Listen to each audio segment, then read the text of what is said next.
1957 തമിഴ്നാട്ടിലെ ഡിണ്ടിഗൽ എന്ന ചെറിയ പട്ടണത്തിൽ ഒരു കണക്കപ്പിള്ള ഒരു വലിയ തീരുമാനമെടുക്കുകയാണ്.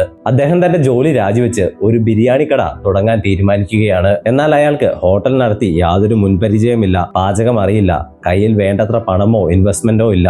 ആകെ ഉണ്ടായിരുന്നത് വെറും 6 പേർക്ക് കഷ്ടിച്ചിരിക്കാവുന്ന ഒരു കുഞ്ഞൻ കടയും പിന്നെ തന്റെ ഭാര്യയുടെ സ്പെഷ്യൽ ബിരിയാണി റെസിപ്പിയും മാത്രമായിരുന്നു. പക്ഷെ ഇന്ന് ആ ചെറിയ ഹോട്ടൽ ഇന്ത്യയും കടന്ന് 6 രാജ്യങ്ങളിലായി 100ലധികം ബ്രാഞ്ചുകളുള്ള 1000 കോടിയുടെ ഒരു വമ്പൻ റെസ്റ്റോറന്റ് ചെയിനാണ്. അതാണ് ഡിണ്ടിഗൽ തലപ്പാക്കട്ടി റെസ്റ്റോറന്റ്. ഹൈദരാബാദ് ബിരിയാണി, ലക്നൗ ബിരിയാണി തുടങ്ങിയ ഇത്രയും വലിയ കോമ്പറ്റീഷനുള്ള ഇന്ത്യയിൽ ഈ ചെറിയ ബ്രാൻഡ് എങ്ങനെ ലോകമെമ്പാടും വളർന്നു? അതിലുപരി തലപ്പാക്കട്ടി എന്ന പേര് ഉപയോഗിക്കുന്നതിൽ നിന്ന് മറ്റുള്ളവരെ കോടതി വിലക്കിയത് എന്തുകൊണ്ടാണ്? ഇതാണ് ഡിണ്ടിഗൽ തലപ്പാക്കട്ടി റെസ്റ്റോറന്റിന്റെ കഥ തുടങ്ങുന്നത് 1957 തമിഴ്നാട്ടിലെ ഡിണ്ടിഗൽ എന്ന സ്ഥലത്തു നിന്നാണ്. അന്ന് ഡിണ്ടിഗൽ ഭക്ഷണത്തിന് പേര് കേട്ട സ്ഥലമായിരുന്നില്ല. ആ ചെറിയ പട്ടണം അറിയപ്പെട്ടിരുന്നത് അവിടെ നിർമ്മിച്ചിരുന്ന ശക്തമായ പൂട്ടുകൾക്കായിരുന്നു.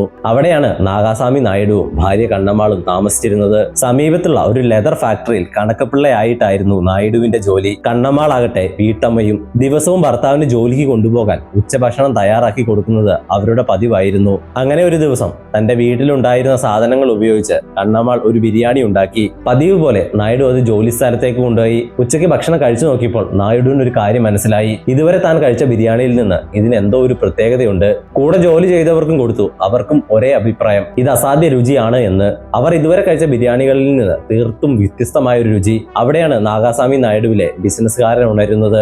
ഈ ആളുകൾക്ക് ഇത് ഇഷ്ടമായെങ്കിൽ എന്തുകൊണ്ട് ഈ ബിരിയാണി കൂടുതൽ ആളുകളിലേക്ക് എത്തിച്ചുകൂടാ എന്ന് അയാൾ ചിന്തിച്ചു. അന്ന് വൈകുന്നേരം വീട്ടിലെത്തിയ അദ്ദേഹം ആ ആശയം തന്റെ ഭാര്യയോട് പറഞ്ഞു. അവർക്കും പൂർണ്ണ പിന്തുണയായിരുന്നു. അങ്ങനെ ഇരുവരും ചേർന്ന് ഒരു വലിയ തീരുമാനമെടുത്തു, സ്വന്തമായ ഒരു ഹോട്ടൽ തുടങ്ങണമെന്ന്. അതിനുവേണ്ടി നായിഡു തന്റെ സ്ഥിരം ജോലി പോലും രാജിവെക്കാൻ തീരുമാനിച്ചു. പക്ഷെ ഒരു സ്വപ്നം കാണുന്നതും അതിനെ യാഥാർത്ഥ്യമാക്കുന്നതും അത്ര എളുപ്പമായിരുന്നില്ല. കാരണം പണം തന്നെയായിരുന്നു നായിഡുവിന്റെ മുന്നിലെ ഏറ്റവും വലിയ വില്ലൻ. എന്നിരുന്നാലും തന്റെ സ്വപ്നം ഉപേക്ഷിക്കാൻ അദ്ദേഹം തയ്യാറായില്ല. തനിക്കുണ്ടായിരുന്ന മുഴുവൻ സമ്പാദ്യം എടുത്ത് ഡിണ്ടിഗലിൽ ഒരു ചെറിയ കട വാടകയ്ക്കെടുത്തു. അവിടെയാണ് തന്റെ ബിരിയാണി ബിസിനസിന് അദ്ദേഹം തുടക്കം കുറിച്ചത്. വെറും 6 പേർക്ക് മാത്രം ഇരുന്ന് ഭക്ഷണം കഴിക്കാവുന്ന ഒരു കുഞ്ഞൻ കട.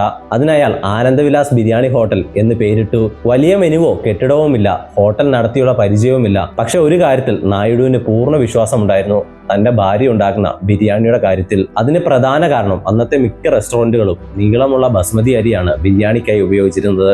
പക്ഷെ ഇവർ ഉപയോഗിച്ചിരുന്നത് സീരകസാമ്പ എന്ന ചെറിയ അരിയാണ്. ചെറിയ അരി ആയതുകൊണ്ട് തന്നെ മസാലയുടെ രുചി നല്ല രീതിയിൽ പിടിക്കുമായിരുന്നു. അതുകൊണ്ട് ഓരോ ചോറും കൂടുതൽ രുചിയുള്ളതായിരുന്നു. എന്നാൽ ആ ബിരിയാണിയുടെ രഹസ്യം അരിയിൽ മാത്രം ഉണ്ടായിരുന്നതല്ല.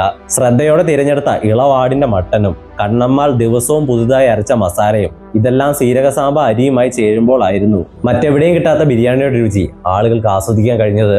അങ്ങനെ ആദ്യം നാട്ടുകാർ വന്നു, പിന്നെ അടുത്തുള്ള ടൗണുകളിൽ നിന്ന് ആളുകൾ വരാൻ തുടങ്ങി. അങ്ങനെ കുറച്ചു വർഷം കൊണ്ട് ആ ചെറിയ ഹോട്ടൽ ഡിണ്ടിഗലിലെ ഒരു പ്രധാന ഭക്ഷണ സ്ഥലമായി മാറി. പക്ഷെ കഥ ഇത്രയായിട്ടും നിങ്ങൾ ഒരു കാര്യം ശ്രദ്ധിച്ചോ? കടയുടെ പേര് ആനന്ദവിലാസ് എന്നാണ്, തലപ്പാക്കട്ടി എന്നല്ല. എന്നാൽ എപ്പോഴാണ് ഡിണ്ടിഗൽ തലപ്പാക്കട്ടി റെസ്റ്റോറന്റ് എന്ന പേരിലേക്ക് ഇവർ മാറിയത്?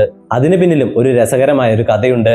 നാഗാസ്വാമി നായിഡു തമിഴ് സ്വാതന്ത്ര്യ സമര സേനാനിയും കവിയുമായ ഭാരതിയാരുടെ കടുത്ത ആരാധകനായിരുന്നു. അദ്ദേഹത്തെ പോലെ നായിഡുവും എപ്പോഴും തലയിൽ ഒരു പ്രത്യേക രീതിയിൽ തലപ്പാവ് കെട്ടുമായിരുന്നു. തമിഴിൽ തലപ്പാവിന് തലപ്പ എന്നാണ് പറയുന്നത്. അങ്ങനെ തലപ്പാവ് കിട്ടുന്ന നായിഡുവിനെ നാട്ടുകാർ സ്നേഹത്തോടെ തലപ്പാക്കട്ടി നായിഡു എന്ന് വിളിച്ചു. പിന്നെ ആളുകൾ ഹോട്ടലിന്റെ ഒറിജിനൽ പേര് മറന്നു. നമുക്ക് തലപ്പാക്കട്ടിയിൽ പോയി ബിരിയാണി കഴിക്കാമെന്ന് പറയാൻ തുടങ്ങി. അങ്ങനെ യാതൊരു പരസ്യവുമില്ലാതെ ആ പേര് തന്നെ ഒരു വലിയ ബ്രാൻഡായി മാറി. പക്ഷെ ഇത്രയധികം ആളുകൾ വന്നിട്ടും തലപ്പാക്കട്ടി വർഷങ്ങളോളം ഡിണ്ടിഗലിൽ മാത്രമായി ഒതുങ്ങി. ഒരു ബ്രാഞ്ച്, ഒരടുക്കള, അതായിരുന്നു അവരുടെ ലോകം. ബിസിനസ് വലുതാക്കണമെന്ന ആഗ്രഹത്തെക്കാൾ ഇന്നലെ കിട്ടിയ അതേ രുചി ഇന്നും കിട്ടണം എന്നായിരുന്നു അവരുടെ മുഴുവൻ ശ്രദ്ധ. അങ്ങനെ വർഷങ്ങൾ കടന്നുപോയി. 1978 നാഗാസ്വാമിയുടെ മരണത്തോടെ അദ്ദേഹത്തിന്റെ മകൻ എൻ തലവാലൻ ഹോട്ടലിന്റെ ചുമതല ഏറ്റെടുത്തു.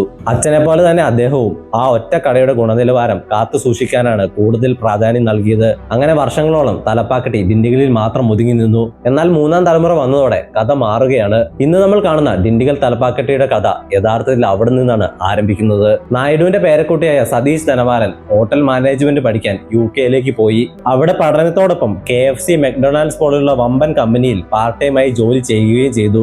ലോകം മുഴുവൻ അവർ എങ്ങനെയാണ് ഒരേ ടേസ്റ്റിൽ ബിസിനസ് ചെയ്യുന്നതെന്ന് അദ്ദേഹം അവിടെ നിന്ന് കണ്ടുപഠിച്ചു. നാട്ടിൽ തിരിച്ചു വന്ന സതീഷിന്റെ ലക്ഷ്യം ഒന്നേ ഉണ്ടായിരുന്നുള്ളൂ, തലപ്പാക്കട്ടിയെ ഒരു ഗ്ലോബൽ ബ്രാൻഡ് ആക്കുക എന്നത്. ആദ്യം ഈ ഐഡിയ വീട്ടിൽ പറഞ്ഞപ്പോൾ വീട്ടുകാർ അദ്ദേഹത്തെ സപ്പോർട്ട് ചെയ്തില്ല. ഈ ടേസ്റ്റ് വേറെ നാട്ടിലെ ആളുകൾക്ക് ഇഷ്ടപ്പെടുമോ, ഡിണ്ടിഗലിന്റെ പുറത്ത് പോയാലും ഇതേ ക്വാളിറ്റി മെയിൻറ്റെയിൻ ചെയ്യാൻ പറ്റുമോ എന്നൊക്കെയായിരുന്നു അവരുടെ പേടി. സത്യത്തിൽ അവരുടെ ഭാഗത്തും ന്യായമുണ്ട്.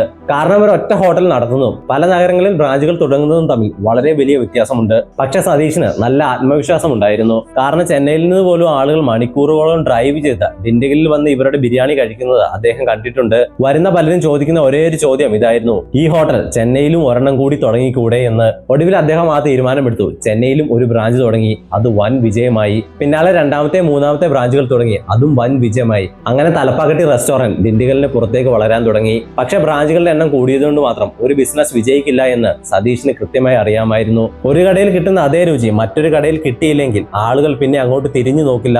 ലോകത്തിലെ വൻകിട ഫുഡ് ബ്രാൻഡുകളെല്ലാം വിജയിച്ചത് എല്ലാ ബ്രാഞ്ചിലും ഒരേ രുചിയും എക്സ്പീരിയൻസും കൊടുക്കാൻ പറ്റിയതുകൊണ്ടാണ്. അതുകൊണ്ട് അദ്ദേഹം ഒരു വലിയ മാറ്റത്തിന് തുടക്കമിട്ടു. എല്ലാ ബ്രാഞ്ചുകളിലേക്കും ഒരേ ഗുണനിലവാരമുള്ള സാധനങ്ങൾ എത്തിക്കാനുള്ള ഒരു കൃത്യമായ സിസ്റ്റം നിർമ്മിച്ചെടുത്തു.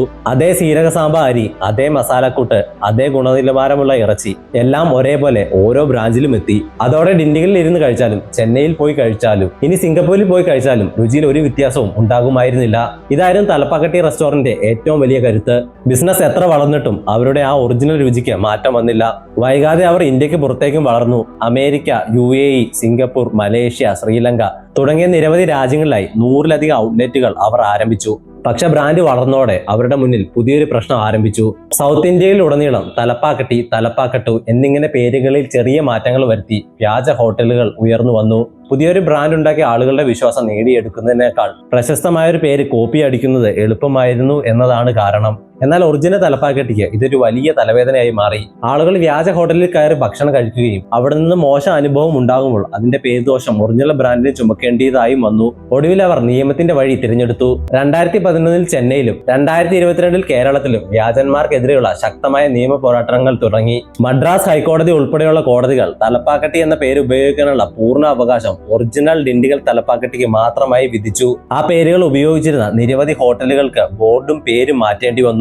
ഒരു ബിസിനസിന്റെ ഏറ്റവും വലിയ അസറ്റ് എന്ന് പറയുന്നത് ബിൽഡിങ്ങോ മെഷീനറീസോ ഒന്നുമല്ല, ജനങ്ങളുടെ മനസ്സിൽ നിങ്ങൾ ഉണ്ടാക്കിയെടുത്ത നിങ്ങളുടെ പേരും അതിനോടുള്ള അവരുടെ വിശ്വാസവുമാണ്. ഒരു സാധാരണ കണക്കുപിള്ള തന്റെ ജോലി രാജിവെച്ച് തന്റെ ഭാര്യയുടെ ബിരിയാണി റെസിപ്പിയിൽ വിശ്വസിച്ച് മാത്രം തുടങ്ങിയ ഒരു ചെറിയ കട 3-ാം തലമുറയിലെത്തി 1000 കോടിയുടെ ഒരു വലിയ റെസ്റ്റോറന്റ് ചെയിനായി മാറിയിരിക്കുകയാണ്. ഡിണ്ടിഗൽ തലപ്പാക്കട്ടി റെസ്റ്റോറന്റിന്റെ ഈ ഒരു വിജയകഥ നിങ്ങൾക്ക് ഇഷ്ടമായെങ്കിൽ മാക്സിമം ഈ വീഡിയോ മറ്റുള്ളവരിലേക്ക് എത്തിക്കുക. ചാനലിലുള്ള മറ്റു വീഡിയോകളും കാണാൻ ശ്രമിക്കുക. See you on the next video.